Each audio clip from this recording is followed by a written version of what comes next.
Olá, boa tarde. Meu nome é Roberto Schulze, sou conselheiro do Conselho Federal de Contabilidade, representando o Estado do Espírito Santo. E a ideia hoje é fazermos um bate-papo, uma conversa sobre as principais alterações trazidas pela Resolução 1603 de 2020, que está em vigor desde 1º de janeiro de 2021, e trata do trâmite dos processos dentro do Conselho Regional de Contabilidade, dentro do Conselho Federal, processos de autuação dos profissionais de contabilidade. Então, é um assunto importante, que interessa e deve ser de conhecimento de todos os profissionais da contabilidade, e a gente precisa estar muito atento a essas mudanças que aconteceram.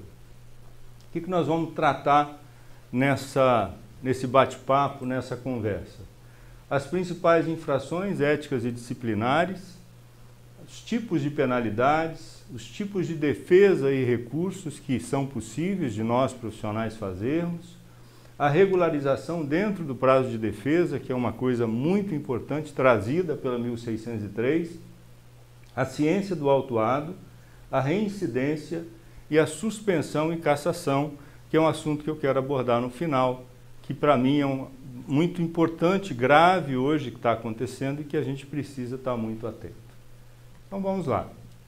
Aqui, a título de informação, a gente traz as principais infrações cometidas pelos profissionais de contabilidade aqui do Espírito Santo no ano de 2021.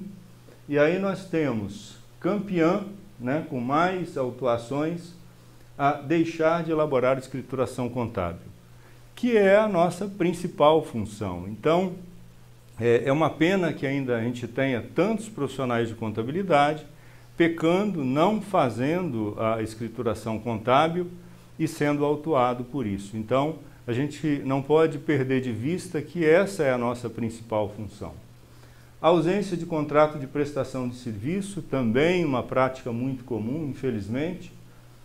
Demonstrações contábeis em desacordo com as normas brasileiras de contabilidade, é o terceiro item mais autuado.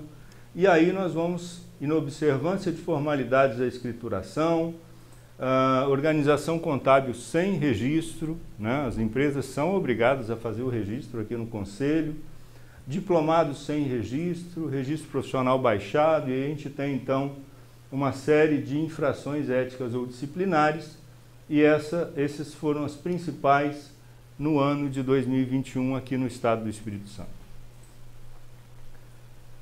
E aí, bom, nós temos lá essas infrações. Quais as penas que podem ser aplicadas ao profissional da contabilidade? Penas éticas, de advertência reservada, censura reservada ou censura pública, e penas pecuniárias ou disciplinares, que vão de multa de 1 a 10 anuidades para o profissional pessoa física, multa de 2 a 20 anuidades no caso de pessoas jurídicas, suspensão do exercício profissional por 6 meses e até 2 anos e cassação do exercício profissional, que é a pena com certeza mais grave, já que impede o profissional de continuar trabalhando, de continuar no mercado. Então, essas penas podem ser aplicadas a penas éticas ou a penas pecuniárias, e as duas em conjunto. Então, essas são as penas que a gente está sujeito no exercício da profissão. E aí, vamos imaginar uma situação: fui autuado pelo Conselho por uma infração qualquer, uma daquelas que a gente enumerou lá no começo da nossa conversa. Então, o artigo 40 lá da Resolução 1603, que é importante que a gente conheça, que a gente leia ela na íntegra, ela diz o seguinte: eu posso apresentar uma defesa exclusivamente ao Conselho Regional de Contabilidade, é facultado apresentar essa defesa, eu não estou obrigado a apresentar, mas no momento que eu deixo de usar o meu direito de me defender, eu acabo correndo o risco de ser julgado à revelia e ser considerado, de fato, devido àquela autuação, aquele valor que está sendo cobrado, se for, no caso, uma pena pecuniária. E eu acabo, então, dentro desse processo, sujeito a ficar com a minha ficha suja por pelo menos 5 anos, às vezes por falta de uma defesa. Eu tenho um prazo de 15 dias úteis para fazer a apresentação dessa defesa. Devo apresentar nela todas as provas que eu tiver de que aquela infração efetivamente não foi cometida. E se for comprovada a regularização da infração dentro do prazo de 15 dias, né, prazo de 15 dias úteis, o processo poderá ser arquivado. Então, é importante que vocês vejam como esse prazo de 15 dias é importante. Vamos imaginar que eu fui autuado por falta de registro no Conselho. Eu estou lá trabalhando como auxiliar contábil, como contador, é exigido o registro para essa função e eu não tenho o registro. Fui autuado. Vou lá no Conselho Regional, venho aqui no Conselho Regional e faço o meu registro dentro desse prazo de 15 dias. Apresento minha defesa, mostro que eu fiz a regularização, o auto vai ser arquivado e eu não estou sujeito a nenhuma penalidade.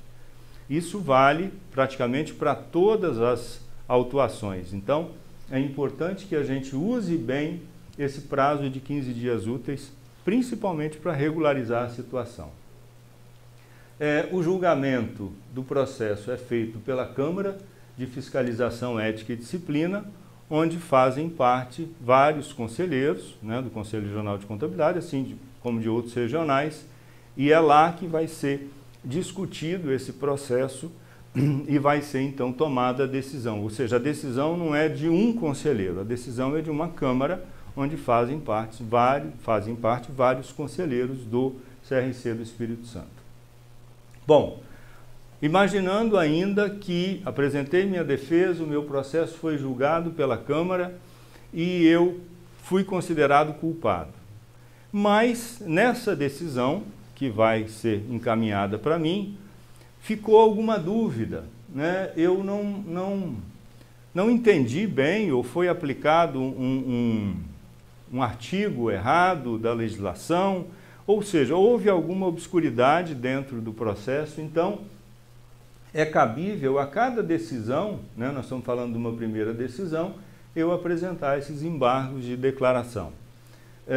Eu tenho prazo de 5 dias úteis para fazer isso, assim que eu for notificado, 5 dias úteis eu tenho que fazer o embargo. Então, como eu disse, é utilizado para esclarecer obscuridade ou eliminar contradição entre a decisão e seus fundamentos, alguma omissão, algum ponto, né, sobre o qual o relator, revisor ou autor do voto vencedor deveria se pronunciar e não o fez, ou mesmo para corrigir um erro material. O vice-presidente de fiscalização é quem vai dizer se é admissível ou não esse embargo, a análise pelo relator que emitiu o parecer inicial, então seu processo volta para o relator que emitiu aquele parecer, e o julgamento é no plenário do Conselho, no chamado Tribunal Regional de Ética e Disciplina, ou, se for no CFC, pelo Tribunal Superior de Ética e Disciplina. Bom, o embargo é mantido, eu então quero ainda recorrer. Eu posso fazer um pedido de reconsideração. É exclusivo ao Conselho Regional de Contabilidade e cabe, inclusive, o pedido de sustentação oral nesse pedido de reconsideração. Meu prazo aqui é de 10 dias úteis, contados da data da intimação que eu recebi. Admissibilidade e análise de tempestividade pelo revisor, aí vai ser um outro conselheiro que vai analisar esse processo, vai analisar esse pedido de reconsideração, cabe, como eu disse, sustentação oral, e o julgamento vai ser feito pela Câmara de Recursos ou Tribunal Regional de Ética e Disciplina, aqui dentro do Conselho Regional de Contabilidade. Então é importante, eu tenho então uma segunda instância administrativa, tive a primeira lá num grau de defesa, agora já apresento um grau de recurso, onde vai ser julgado por toda a plenária, e eu tenho então essa segunda chance de comprovar que eu não cometi aquela infração, ou não aquilo que está lá no auto de infração. Bom, imaginando mais uma vez que o meu processo foi julgado contra mim, né? Foi mantida a decisão, então a autuação foi mantida. Eu ainda tenho uma terceira instância administrativa, que é o chamado recurso voluntário. Esse recurso é exclusivo ao Conselho Federal de Contabilidade e cabe também nele o pedido de sustentação oral. É importante isso para que seja dada ao autuado a mais ampla possibilidade de defesa.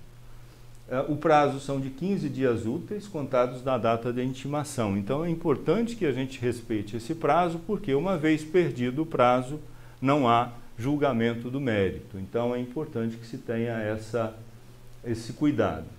A admissibilidade, né, e a análise de tempestividade pelo relator, como eu disse, se o processo for apresentado há 20 dias úteis, você perdeu a chance, então, de ter esse mérito aí do recurso julgado.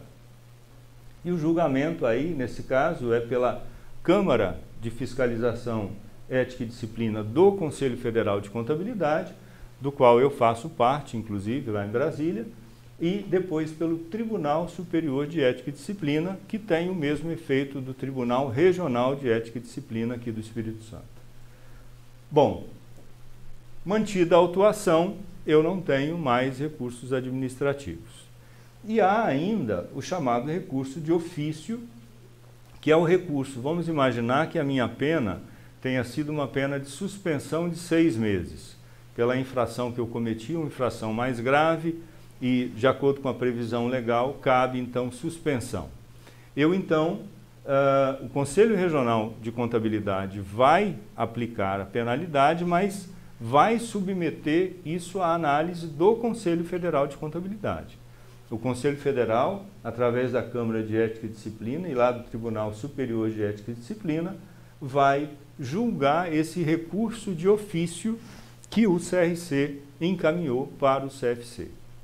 Então, o que eu quero mostrar com isso para vocês? Há toda uma possibilidade de defesa e quando nós fazemos o julgamento dos processos, é feita uma análise criteriosa com todos os cuidados para que de fato seja aplicada a justiça, seja aplicado aquilo que está previsto na legislação. Sem favorecimento, sem nenhum tipo de pré-julgamento. Mas é preciso que o profissional de contabilidade conheça seus direitos, conheça a legislação, conheça a Resolução 1603, para poder se utilizar dela para se defender, né, da forma mais apropriada possível. Dentro do que a gente já comentou, quero chamar a atenção de novo para essa possibilidade de regularização dentro dos 15 dias. Então, houve uma mudança nos processos abertos até 2020, né? Na fase de defesa, o despacho tinha que acontecer por parte do vice-presidente e depois julgamento de recursos no TRED, e agora, a partir de 2021, a própria Câmara de Fiscalização já define se o processo, então, pode ser arquivado através de despacho do vice-presidente de fiscalização, né? Se a regularização não ocorrer dentro do prazo, não cabe o arquivamento e as penas disciplinares e éticas serão mantidas. Então é importante, de novo, frisar, não tenho contrato ou não apresentei o contrato e agora apresentei o meu contrato, eu já possuí, eu só deixei de apresentar e fiz isso dentro dos 15 dias, fiz o meu registro, fiz o registro da minha empresa. Todas as coisas que eu consegui fazer dentro desse prazo de 15 dias significarão provavelmente o arquivamento do processo. Eu não posso garantir que será, mas é uma grande possibilidade, então temos que aproveitar essa possibilidade. Lembrar que a ciência, né, do profissional autuado poderá ser presencial, por meio eletrônico, através de sistema próprio, por AR Correios, que é o mais comum de nós utilizarmos, notificação judicial ou extrajudicial ou por edital publicado no Diário Oficial.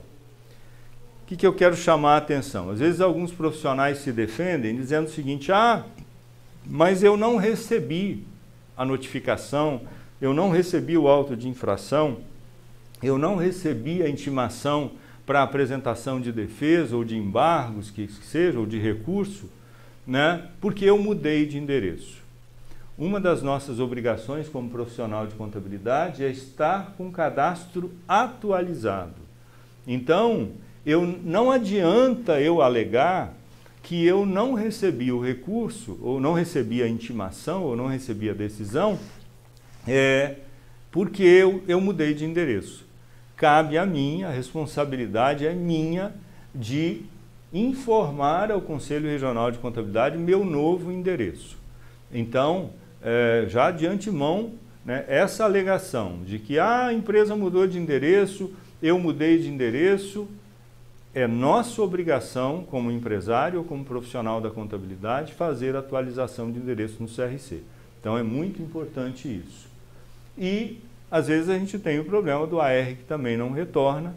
Então, são problemas, ou seja, precisamos ficar atentos, evitando, claro, sermos autuados, mas se formos, a gente tem que estar atento a esse processo de ciência.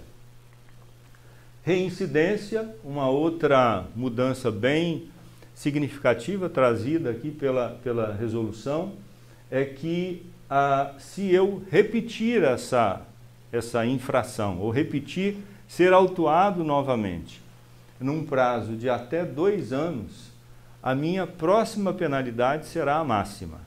Então, vamos imaginar que eu tive uma autuação e fui autuado com 1 anuidade. Na próxima autuação, dentro dos 2 anos, se ela acontecer, vão ser de 10 anuidades. Então, é muito importante que a gente, de fato, não cometa nenhuma infração, porque as penalidades ficaram mais pesadas, principalmente se cometidas dentro de 2 anos. Se forem de 2 a 5 anos, a pena disciplinar continua sendo a básica, mais os agravamentos. O que são agravamentos? Eu deixei de fazer 5 escriturações contábeis, então eu vou ter a penalidade mais 4 20avos, porque são 5 no total. Então, esses são os agravamentos que acontecem. Só que ela vai ser elevada ao dobro. Então, a penalidade é menor, né? Vamos imaginar que, de novo, foi 1 anuidade. E eu não tenho agravamento, eu vou então pagar 2 anuidades. Mas na situação de até 2 anos, de 1 vão para 10 anuidades. Então, cuidado, tem que ser muito grande. Para finalizar, eu quero chamar a atenção de vocês para uma coisa que tem acontecido cada vez com mais frequência. São as denúncias. Denúncias normalmente encaminhadas por empresas que se sentiram, de alguma maneira, prejudicadas pelo profissional da contabilidade. Essas denúncias têm sido cada vez mais frequentes. Elas podem ser, às vezes, inclusive anônimas. Então, é preciso que nós tenhamos um cuidado redobrado na relação com o nosso cliente, numa relação cada vez mais formal com o nosso cliente, para evitar que nós tenhamos esse tipo de penalidade. Então, a suspensão do exercício da profissão por até 2 anos, né, aos profissionais que, dentro do âmbito da sua atuação, e no que se referir à parte técnica, forem responsáveis por qualquer falsidade de documentos que assinarem e pelas irregularidades de escrituração praticadas.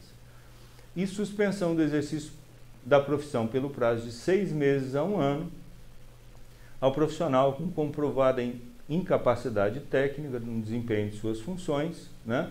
Então, é sempre facultado a ampla defesa, mas importante que a gente, ao ser contratado para fazer um trabalho, a gente verifique se temos, se nós temos a capacidade técnica de fazê-lo, porque não o fazendo, nós podemos estar sujeitos aí à suspensão de até 1 ano.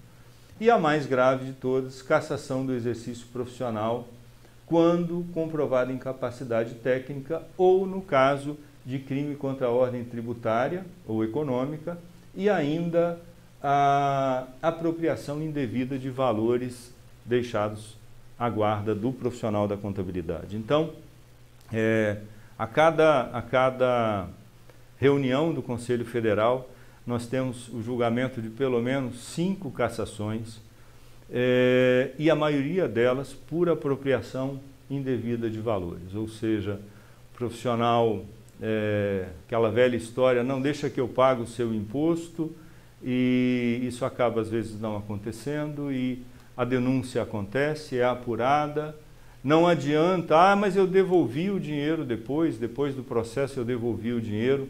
Infelizmente, uma vez cometida a infração vai ser julgada e o profissional vai sofrer sim a cassação. Então, uma atenção muito especial de todos vocês para que essa relação com o cliente, em todos esses aspectos, seja muito formal para que a gente evite esse tipo de problema. Obrigado a todos, essa é a nosso bate-papo de hoje, a nossa conversa sobre a Resolução 1603. Peço a todos que façam a leitura de toda a resolução para que a gente possa conhecer cada vez mais a nossa legislação. Obrigado pela atenção de todos.